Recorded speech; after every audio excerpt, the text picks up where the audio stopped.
Thank you, and welcome to another Quite Contrary Focus Group. I'm Zach Anonymous.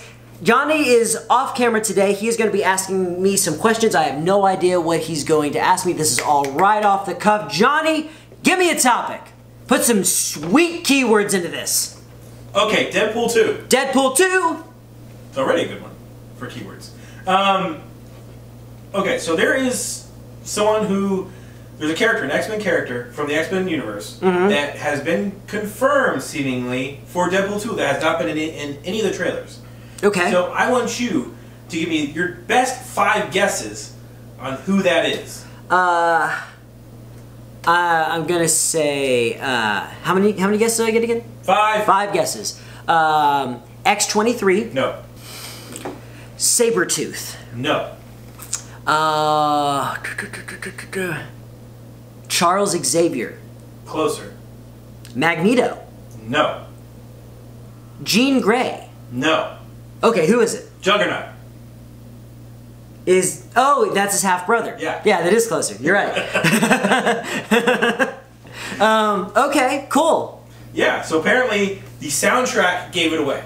There's probably a title or something to one of the songs or something. Like in the original Star Wars prequel, The Force Awakens, they released the soundtrack ahead of time, and one of them is called like Qui-Gon Dies. Exactly. Okay. Exactly. Okay. I guess it all depends on like what they do with the Juggernaut character, because as a Deadpool villain, as far as what they've set up so far, like that's a problem easily solved by Colossus.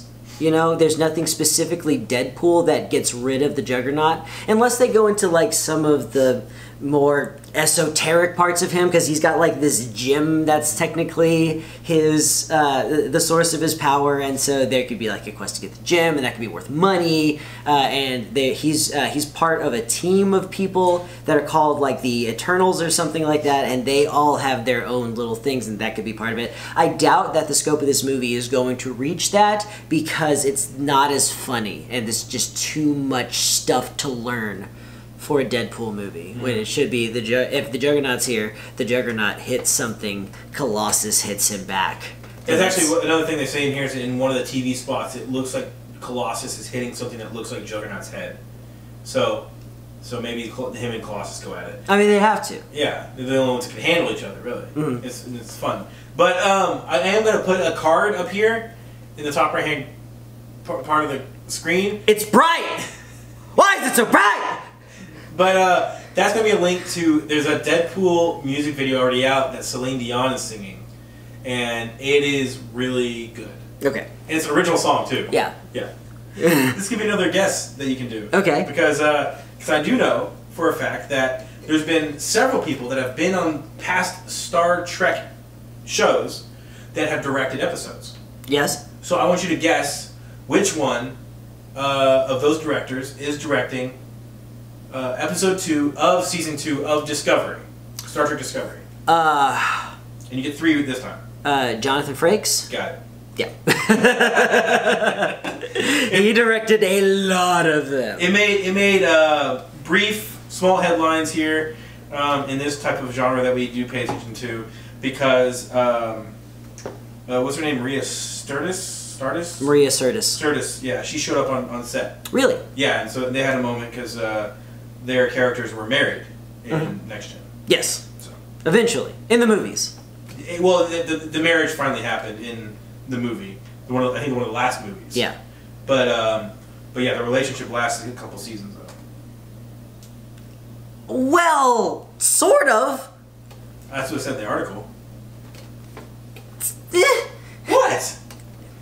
What do you have to say about their characters? It's just sort of a simplistic summation of what was really an unhealthy relationship between the two of them. Did you ever watch Dexter? Not one episode. Okay, cool. He's coming back to Netflix in a thriller called Safe. Oh, the actor. The actor. Or the character. No, the actor. Okay. Yeah. That's all. He seems fine.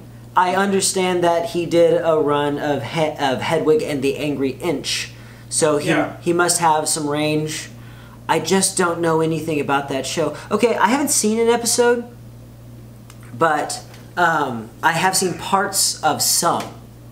is a small like mosaic in my mind of the essence of Dexter. And one thing I know about him is that he wraps them all up in cellophane. It has something to do with him being a CIS investigator or something like that. And then his whole thing is that he's supposed to be obsessed with blood.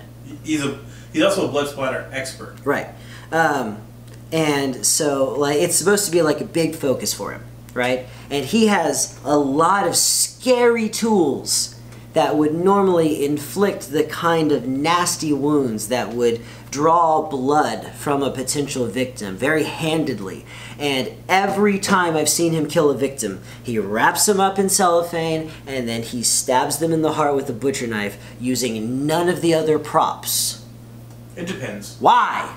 Does the name Hafthor Bjornsson mean anything to you? Yeah, that's the mountain that rides. It is! Yeah. The mountain that rides? Yeah, that's his title, The Mountain That Rides. Oh, I thought it was just the mountain. No. Fine. So, Game of Thrones, obviously. There's no question here, I'm just telling you facts now. He is now officially crowned the world's strongest man. He won the world's strongest man. He did! That's great! Yeah. That's great. Yeah. He seems like a really nice guy. Mm-hmm. As I say this, he's probably in a sex scandal right now. He's working on it. But yeah, First strongest man, then strongest sex scandal. So, Infinity War... What? Infinity War. Infinity War. Infinity War. Say it again. Infinity War. Infinity War. Alright. You need to justify that keyword.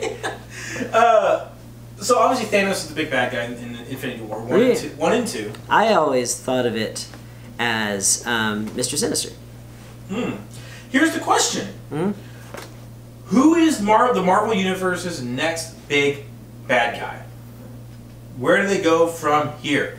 Assuming that they bring in Adam Warlock, I think that they should use the Goddess. Explain. The Goddess is all of the good and altruism in Adam Warlock. When he holds the Infinity Gauntlet in the comic books, since he is the master of the entire universe at that point, he decides to eschew both good and bad from himself, and so that he can be a being of pure logic. And as a result, his good and bad aspects are so powerful that they actually materialize into beings, one of them being the second coming of the Magus, and that's the bad side, and then the good side is this entity called the Goddess. And so the Goddess would just be like this female Adam Warlock. And honestly, I think it would make for a better journey as far as like a big Avengers problem concerned is. Then again, the Illuminati could definitely be, all of the greatest heroes of the Marvel Universe coming together to make choices for the planet, and then, people working on the outside who can't even prove their existence, feel the subtle machinations of a think tank that they can't yet define. That would make for like a good mystery. Hopefully they don't blow their wad initially, and so like the Illuminati, maybe do like a 3-movie arc, and we don't even hear the word Illuminati until the end of the second one, I like that idea. Yeah.